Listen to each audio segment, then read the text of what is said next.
اب ایسے جنتی کا کفن میلا ہو سکتا ہے؟ پرانا ہوگا؟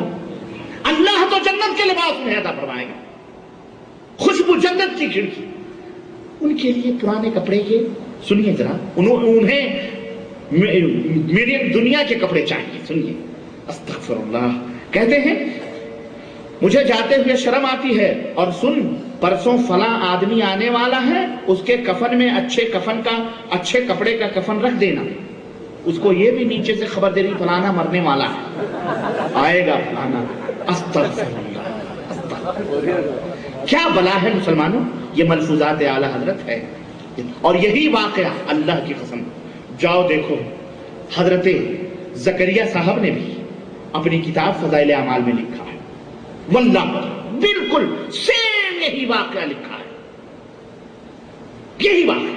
اب میں حیران و شزدر ہوں، حنفی ہونے میں تو کوئی شک نہیں ہے، لیکن اور قادری چشتی نقشبندی ہونے میں بھی کوئی شک نہیں. تو کیوں آخر یہ فاصلے ہیں؟ کیوں یہ ہے نا؟ وہ کسی شاعر نے کہا تھا، ہمارے زمانے میں ایک وزیر اعظم ہوا تھا، اس کا نام کیا تھا، بنیا کا، جس نے جو پیشاب پیتا تھا، مرارجی دیسائی، مر گیا لعنتی جہنم. اللہ تعالیٰ اسے جہنمیوں کے پیشاب پلا رہا ہوگا خبیث کو، جو دنیا میں کہتا تھا سب پیشاب پیو، پیشاب سے صحت ہوتی. اس کی بھی بنیے کی مت ماری گئی مردود کی. اس نے کہا پیشاب پیو. دلی کے لال قلعے میں 26 جنوری کو مشاعرہ ہوتا ہے، یا 15 اگست کو مشاعرہ ہوتا ہے، 15 اگست کو مشاعرہ ہوتا ہے. اس مشاعرے میں کوئی سرفرے شاعر تو جانتے ہیں، شاعروں کی تو بات ہی الگ ہے، نہ جانے کیا کیا کہتے ہیں. مرارجی دیسائی وزیر اعظم تھے، اور ان کی صدارت میں مشاعرہ ہو رہا تھا لال قلعے 15 اگست کو. اس نے کیا کہا؟ اس نے شعر کہا. اس نے تو شعر کہا کہ محترم وزیر اعظم جی کا مشورہ ہے کہ لوگ پیشاب پئیں، اس پر چند اشعار جو ہے سماعت فرمائیے. اس نے کہا کہ مشورہ ہے کہ سب، مجھے پورا یاد نہیں رہا لیکن ایک شعر یاد ہے کہ مشورہ یہ ہے کہ سب اپنا اپنا پئیں. مشورہ یہ ہے کہ وہ کہتا ہے روزانہ صبح اٹھ کے گلاس میں مود کے پیا کرو اپنا اپنا پیشاب. میں خود پیتا ہوں، مرارجی دیسائی کہتا تھا میں خود پیتا ہوں. تو کہتا ہے مشورہ یہ ہے کہ سب اپنا اپنا پئیں، لیکن میرے دوستو یہ تفریق، اس نے کہا مشورہ یہ ہے کہ سب اپنا اپنا پئیں، تو یہ تفریق اور یہ کیا ہے وہ، ہاں یہ تعصب. جزاک اللہ خیر. اس نے کہا کہ میرے دوستو یہ تعصب، یہ تفریق کیوں دوستو؟ مشورہ یہ ہے کہ سب اپنا اپنا پئیں، لیکن یہ تعصب، یہ تفریق کیوں دوستو؟ تم ہمارا پیو ہم تمہارا پیئیں. آخر اکھنڈ بھارت ہے تو اکھنڈ بھارت میں یہ تعصب نہیں ہونا چاہیے کہ سب اپنے اپنا پئیں، تم ہمارا پیو ہم تمہارا پیئیں. بڑی تو بیانی اسی طرح سے یہ دیکھیں کہ کفن جا رہے ہیں، آ رہے ہیں، پورا پارسل، پورا جناب علی کارگو کا سسٹم لگا ہوا ہے. فلانا آنے والا ہے، فلانا آنے والا ہے. اس کی وہ بیوی بتا رہی ہے اپنے صاحبزادے کو. چنانچہ اس نے کیا، مر گیا فلانا، ظاہر مر نہیں، مر گیا، وہ مر گئے. پھر اس نے کپڑے وپڑے دیے. صبح جب ہوئی، کہتے ہیں صبح کو صاحبزادے نے اٹھ کر اس آدمی کو دریافت کیا تو معلوم ہوا کہ وہ بالکل تندرست ہے اور کوئی مرض اس کو نہیں ہے. جس دن دیکھا اس نے خواب میں، اس نے کہا نا وہ پرسوں آنے والا ہے 3 دن کے بعد، تو صبح اس تندرست تھا، کوئی مرض نہیں. تیسرے روز خبر ملی کہ اس کا انتقال ہو گیا ہے.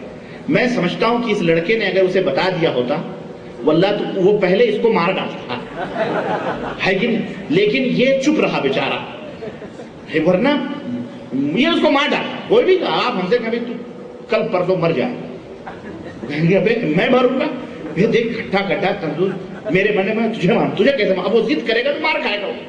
لیکن اس نے بتایا نہیں، اسی لیے یہ طاق میں لگا رہا. تیسرے دن وہ مر گیا بیچارہ. اگر بتا دیتا تو اس کا بھی بھلا ہوتا، غریب کا، کم از کم توبہ تلہ کر لیتا، نماز وغیرہ پڑھ لیتا، لیکن وہ نہیں بتایا. بہرحال لڑکے نے فوراً نہایت عمدہ کفن سلوا کر، کفن بھی سلوائے جاتے ہیں. یہ دیکھو جھوٹ دیکھو، یہی سب پوائنٹس ہوتے ہیں.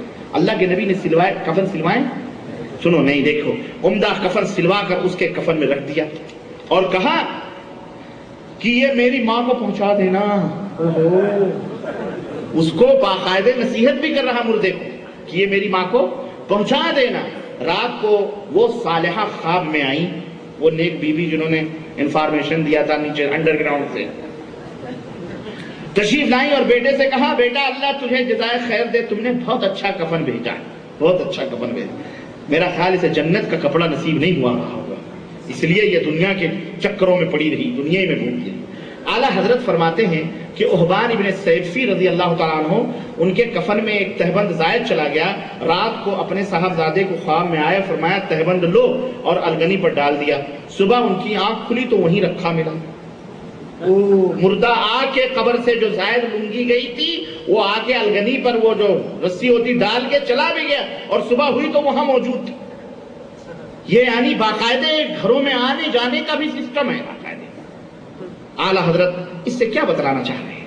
یہی نا کہ یہ تمام سب چیزیں درست ہیں اور یہ تمام سب عقیدے، یعنی گویا مردوں کو اس تک یہی وجہ تھی۔ ہاں مجھے یاد آیا، یہ دیکھو ملفوظات اعلیٰ حضرت نے اپنی فاتحہ کے لیے ایک بہت بڑی وصیت کی تھی، یہی سب واقعات بتلا کر کے وصیت کیا کرتے ہیں؟ کہتے ہیں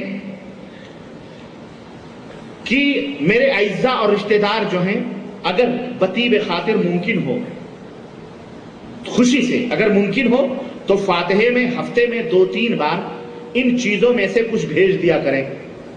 کون سی چیزیں ہیں؟ نمبر 1 سنو، دودھ کا برف خانہ ساز، دودھ کا برف خانہ ساز، اگرچہ بھینس کے دودھ کا ہو، ہونا تو چاہیے گائے کے دودھ کا، لیکن اگرچہ بھینس کے دودھ کا ہو تو برف خانہ ساز یعنی برف بنا بنا کر کے بھیجا جائے قبر میں ہمارے۔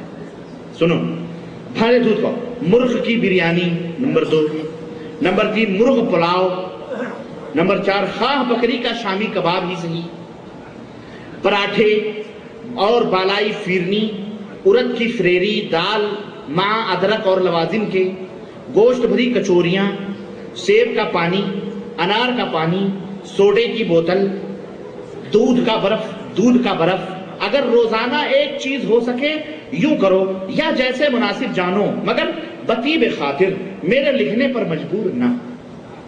یہ وصیت مرنے سے پہلے مجدد دین ملت امام اعلیٰ حضرت فاضل بریلوی اپنے گھر والوں کو لکھا رہے ہیں۔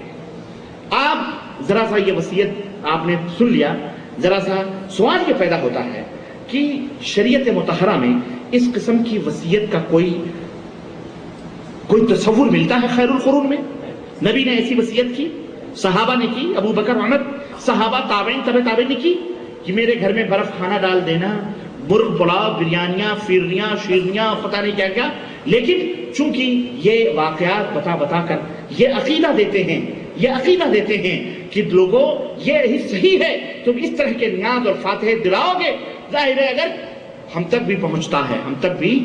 ایک صاحب بتانے لگے کہ ایک جگہ گیا میں فاتحہ دینے کے لیے، تو اس عورت نے کلکتہ کا